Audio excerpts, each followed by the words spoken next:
कह रहे सनमान सुर मुनि बंदी बैठे उतर दिश देखत भय नभ धूरि खग मग भूरि भागे विकल प्रभु आश्रम गए तुलसी उठे अब लोकी कारण का चित सचित कहे सब समाचार की रात को लय आए ते अवसर कहे। कह रहे हैं यहाँ पर सन्मान सुर मुनि बैंदी बैठे उत्तर दिशा देखत भय।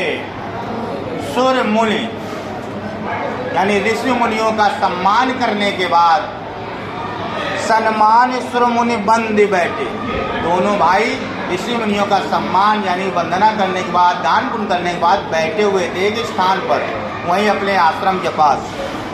उत्तर दिशा देखन भय, तो उनकी नज़र उत्तर दिशा में पड़ गई।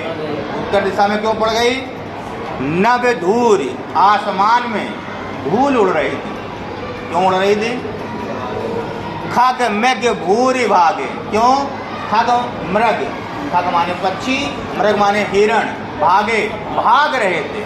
यानी धरती पे जो है जानवर भाग रहे थे, उससे धूल उड़ी, धूल ऊपर दिख रही थी, धूल बहुत उड़ रही है और आसमान से पक्षी सब उड़ रहे थे, भाग रहे थे। कहाँ भाग रहे थे? विकल प्रभु आश्रम गए, सभी प्रभु के आश्रम की ओर आ रहे थे। क्या कर रहे थे? प्रभु के आश्रम की ओर आ रहे थे। कहने का मतलब है दोनों भाइयों ने ऋषि मुनियों को दान पुण्य किया, वंदना की, वंदना करने के बाद बैठे हुए थे। उनकी नज़र उत्तर दिशा में पड़ी। उत्तर दिशा में क्या उनको दिखाई दिया कि आसमान में धूल उड़ रही है और पक्षी उड़ते हुए और हिरण भागते हुए उनके आश्रम की ओर दौड़े चले आ रहे हैं। ऐसा क्यों?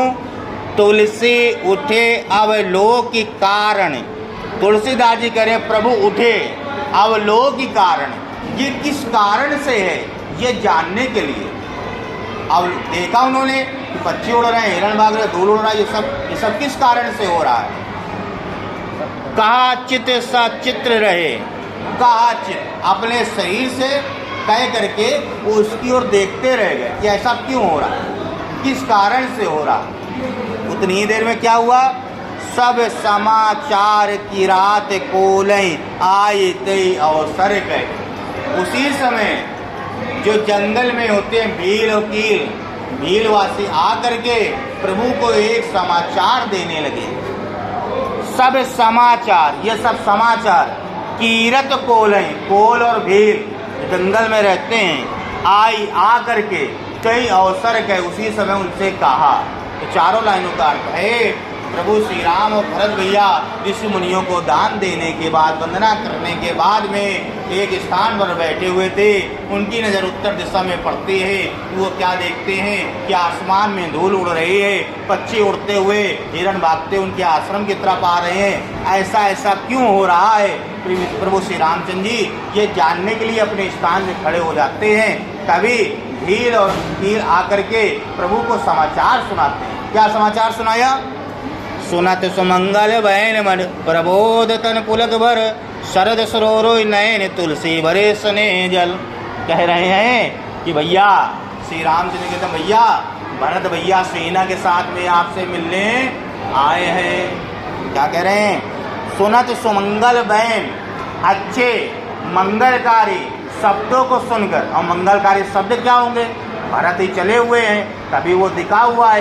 यहाँ कहीं वो तो नहीं दिया गया, लेकिन आपको ये पकड़ना पड़ेगा कि तीर जा कहाँ रहा है, तीर वहीं जा रहा है। इसीलिए कह रहा है सुनत सुमंगल बैन, बैन मन प्रमोद तन पुलक भर, मन को प्रमोद आनंद मिला और तन हर्षित हो गया।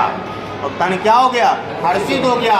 श्री रामचंद्र जी ने सुना कि भरत के साथ में समुदाय उनसे मिलने के लिए आया हुआ है, तो उनका शरीर हर्षित हो गया, मन प्रसन्न हो गया। और शरद सरोवरो नयन, शरद सरोवरो नयन, नयन क्या हो गए?